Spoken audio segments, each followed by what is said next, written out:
Рождение и смерть – две золотые точки, а между ними жизнь, упругая струна. И я иду по ней, мне тяжело, нет мочи, но я иду, тревог и радости полна. Как долго я жила с родиной в разлуке, как долго я ждала ее вестей благих. И вот вернулась я, и кончились все муки. О, Родина моя, я здесь, у ног твоих, и не нужны теперь мне наслаждения рая. Прижми к своей груди, утешь и успокой. Блажен, кто родился в чудесном этом крае.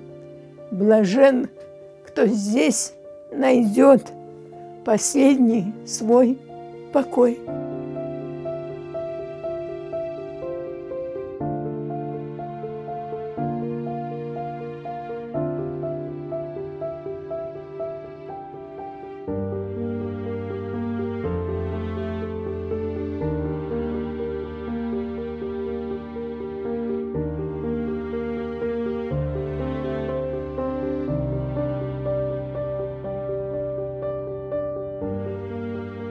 Немцы не только бомбили самолетами, но и стреляли снарядами с моря, их военные корабли. А все снаряды, я помню, попадали в деревни. Вот мамина деревня Ай-Василь и верхняя часть Дерекоя.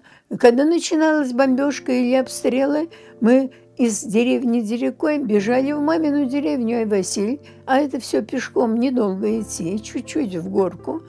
И даже мы не в самой деревне прятались, потому что люди уже знали, что когда стреляют с моря, то попадают как раз по домам. А мы бежали еще в лес. Голодали, было впроголодь. Когда ушла советская армия, 1 или 2 дня в Крыму никого не было, немцы еще не подошли, но уходя, советская армия подожгла все склады с продуктами питания. Взрослые бросились в город, когда увидели, горит склад, в котором еда, а еда эта была явно предназначена для армии. Я помню, мы некоторое время, мама пошла с соседями и взяла сколько-то сухая картошка. И мама ее варила, она пахла керосином. Я до сих пор помню запах этого.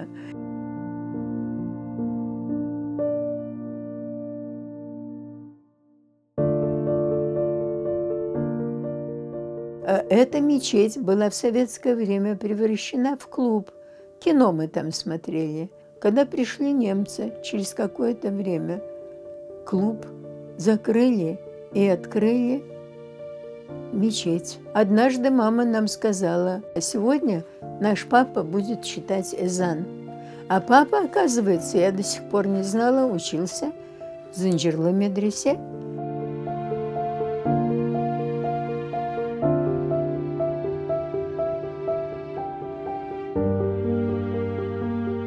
У моста мы сидим между Ай-Василием и Дерекоем. Все там собираются, и мама видит, соседи взяли полмешка, мешок муки, что-то еще, картошка, хлеб, что-то одежда, мешки. А у нас ничего, только узелок.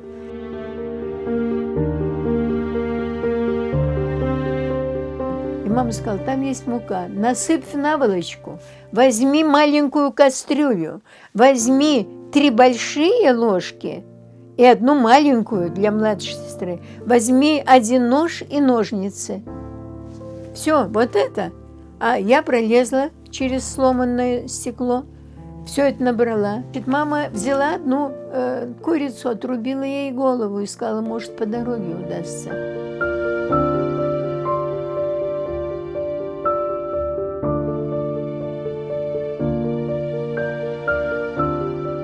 В наш вагон попала девушка, молодая, без вещей абсолютно, с 1 скрипкой в руках. А мы ехали недели 4, ну, может быть, и меньше. И кто-то ей говорит: сыграй нам что-нибудь наши грустные, наши народные песни. А она стала играть эту мелодию, песню, и я знала. И люди тут же переделывали любовную песню, заменяли слова соответствующими нашей трагической ситуации.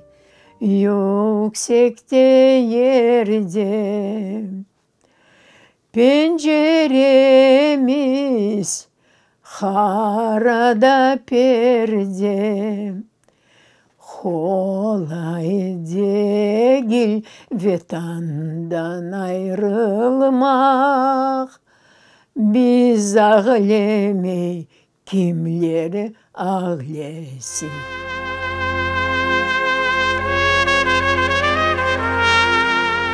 И вдруг кто-то крикнул маме: «Зера, муж тебя ищет». И вдруг идет,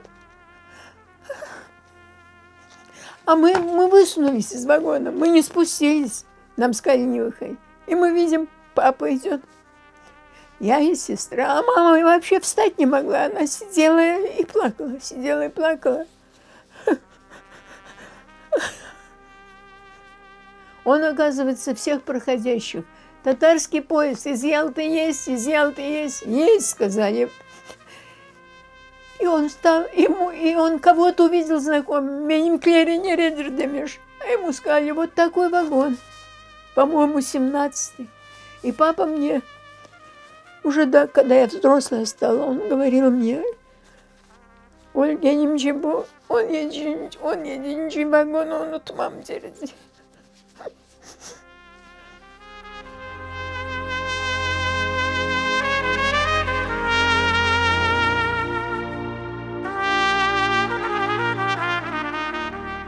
Нам сказали: пока поживите вот здесь, перед школой, там большие арыки, сухие, деревья растут, тополя. Вот здесь прямо под деревьями.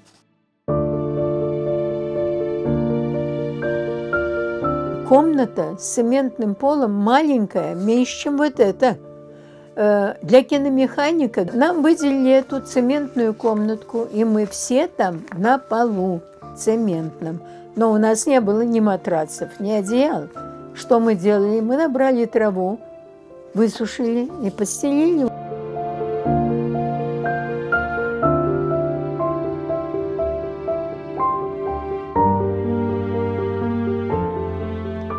Я не знаю, как мы выжили эту зиму. Мы из дому, дети, не выходили. Мы совсем ослабли, отощали. И когда пришла весна, наконец-то раздали нам участки земли.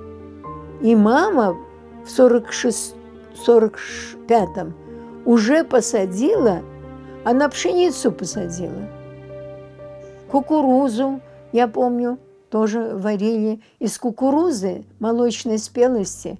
Мама ее размельчала, дёгер, прямо с какой-нибудь камнем, чем-то молочную. Добавляла чуть-чуть муки, где уж они брали, я не знаю. И делали лепешечки. Кроме того, когда она делала, варила, если находила картошку, шкурки не выбрасывались. Шкурки она тоже измельчала, добавляла муку и делала из картофельной шелухи шкурок нам лепешечки.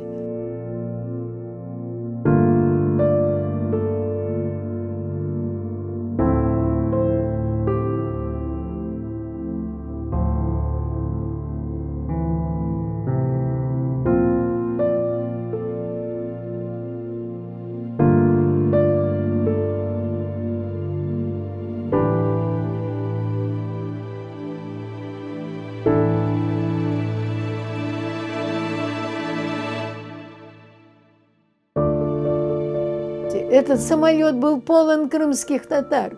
Там везде, куда ни повернись, татарская речь. Люди летели на родину. И папа мой, он же учился в медресе, он стал громко читать наши молитвы. И все вокруг говорили «Аминь». Весь салон говорил «Аминь». Я это хорошо помню. И когда папе помогли спуститься по трапу, он только ступил на землю, отошел в сторону, наклонился, держась одной рукой за поручень, и прямо ладонью накрыл землю, поднес и тыльную сторону поцеловал. Я первый раз видела это. Я спросила: папа, что ты делаешь? Он сказал: я целую родную землю.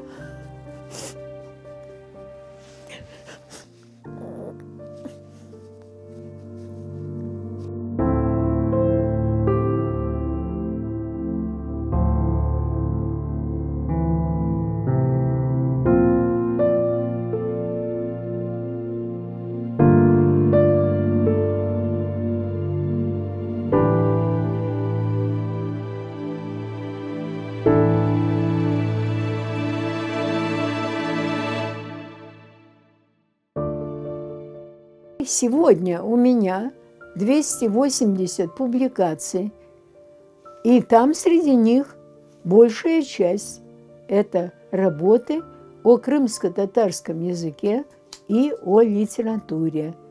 И я благодарна Создателю нашему Аллаху за то, что Он дал мне возможность что-то сделать для моего родного языка.